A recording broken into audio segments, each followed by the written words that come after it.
On pages 99 and 100 of the hardcover edition of his book, God is Not Great, Christopher Hitchens talks about the Ten Commandments and says, "But however little one thinks of the Jewish tradition, it is surely insulting to the people of Moses to imagine that they had come this far under the impression that murder, adultery, theft, and perjury were permissible." Hitchens is missing the point. The Bible does not say that when Moses came down from Mount Sinai with the Ten Commandments, that those were new ideas. It merely says that those were the laws that God wanted the people to obey. It does not say that they were new laws. Hitchens then goes on to say that we don't need the Bible to tell us about morality, that every society forbids murder and adultery. He was dead wrong about that. Let's look at some evidence. First, the Romans had gladiatorial games. They saw nothing wrong with men killing each other to entertain a crowd. This came to an end because of pressure from the Christian clergy. You can read about this on pages 194 to 206 of a book called Gladiators, History's Most Deadly Sport, by a history professor named Feek Meyer. Meyer is spelled M as in Minnesota, E-I-J-E-R, in case you want to look up that book in the card catalog of your local library. Second, in pagan Rome, babies with deformities, even if they were healthy enough to live, were put to death. Let me stress, that was not merely an option for the parents, it was required. The pagan Romans would have killed Tom Dempsey, the famous football place kicker, because he was born without a right hand. You can see this by looking up the 12 tables of Roman law in Wikipedia, or by asking any history professor who specializes in ancient Rome. Australian Aborigines also had a tradition of killing deformed babies. You can read about that on page 17 of a book called The Fatal Shore, The Epic of Australia's Founding, by Robert Hughes. Obviously, neither the Jews nor the Christians had a rule requiring deformed babies to be killed. Third, the pagan Romans saw nothing wrong with killing healthy normal babies by exposure. That was an option the parents had, and many of them took it. You can read about this on page 30 of the book, A History of Their Own, Women in Europe from Prehistory to the Present, Volume 1, by Bonnie Anderson and Judith Zinzer. The Christians and Jews did not allow parents to kill babies by exposure. Fourth, the Vikings saw nothing wrong with raiding foreigners, stealing anything they could get, and killing anyone who didn't run away.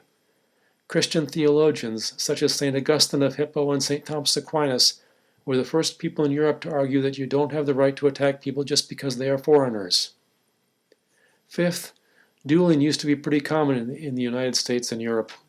People had drifted so far away from God that they tolerated it, in direct contradiction to Scripture. The clergy preached against it, and some people listened, but many people did not. Let us remember that when Alexander Hamilton was dying from a gunshot wound suffered in a duel, he asked Benjamin Moore, the Episcopal Bishop of New York, to come to his bedside, and Moore, at first, refused. He was afraid that even visiting Hamilton would create the impression that he approved of dueling. When he finally did come to Hamilton's deathbed, he first gave Hamilton a lecture on the immorality of what he had done, and Hamilton promised to renounce dueling if he lived. You can read about this on pages 706 through 708 of the book Alexander Hamilton by Ron Chernow.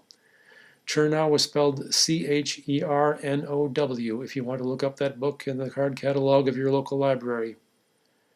But dueling remained common, and years later the fact that Andrew Jackson had killed a man in a duel did not stop the voters from giving him the presidency. And seventh, if every society forbids murder, as Hitchens claims, why did Hindus for so many centuries practice sati? Sati is spelled S as in Sam, U-T-T-E-E, and you can look it up in Wikipedia or in any good encyclopedia. In India, in the old days, when a man died and his corpse was being cremated, his wife, if he had one, would be tied up alive and thrown onto the pyre to burn to death with him. That has got to be the most horrible custom any society ever invented. It was finally abolished by the British when they took over India, and it seems to me that this, all by itself, was enough to make British colonial rule in India morally justified. But will Hitchens admit that the women of India were lucky that Christians conquered India? Of course not. That would be honesty, and why would Hitchens want to be honest? Today, sati is illegal in India unless the woman does it voluntarily. Occasionally, some grief-stricken woman does it.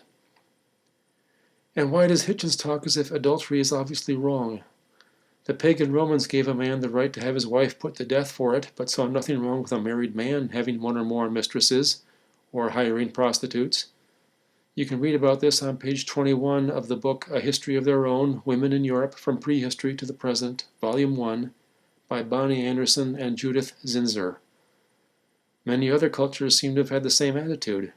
In fact, adultery by married men has been so common throughout history and so widely tolerated that it is bizarre that Hitchens said the human race considers it to not be permissible. Was he drunk when he wrote that? In conclusion, Christopher Hitchens obviously did not care whether or not he was telling the truth. He just wrote whatever he felt like writing.